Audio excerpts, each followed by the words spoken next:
salaamaaleykum sama mbokki tailleur yi maa ngi leen nuyu di leen ziar bu baax a baax tey daal lii laa leen indiloon monté poche veste waaw bàyyi leen xel bu baax affaire bi si lem-lem bi maa ngi ko commencé voilà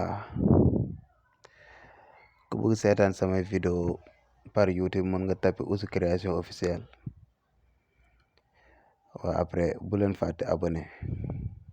ndax maa ngi waajal ay yeneen vidéo jot bi rek laa amul moo tax mu xaw a yàgg tuuti même TikTok ku bëgg seetaan foofu samay vidéo encore mën nga tapé Oussou création képp Oussou création kese laa si def ak like Oussou création après di nga mën a am samay vidéo mais bu leen fàtte abonné waaw voilà xool leen bu baax si commencement bi li ma doon natt noonu foofu maa ngi ko natt 11 waaw même guddaay bi diggante épaule bi ak poche bi foofu maa ngi ko def 25 voilà xool leen bu baax machine bi tamit waroo ko mboros waaw li boo koy ñëw waroo mboros machine bi bàyyi leen ko xel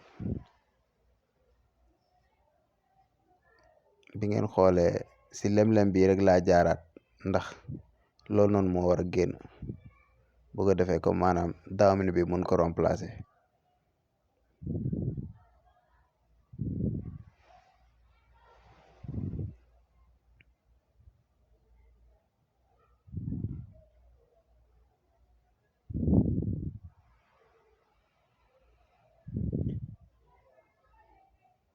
voilà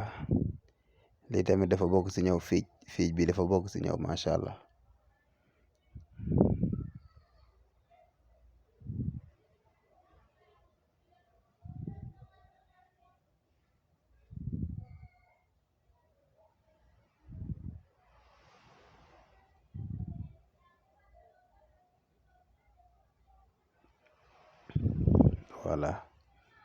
voilà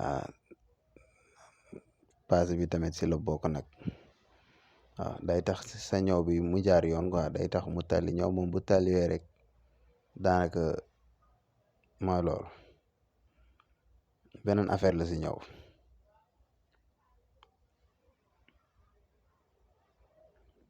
tamit dangay jël sa temps booy liggéey moom da nga war a jël sa temps bu baax a baax liggéey bu rafet ndax affaire moom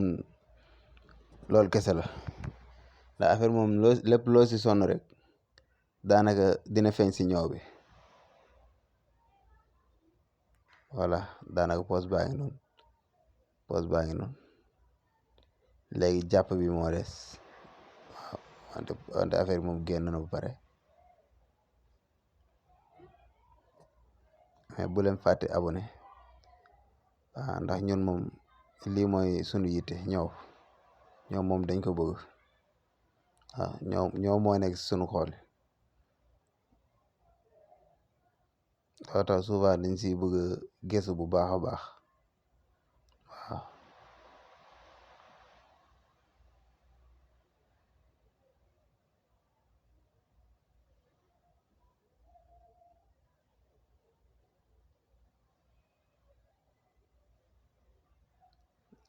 voilà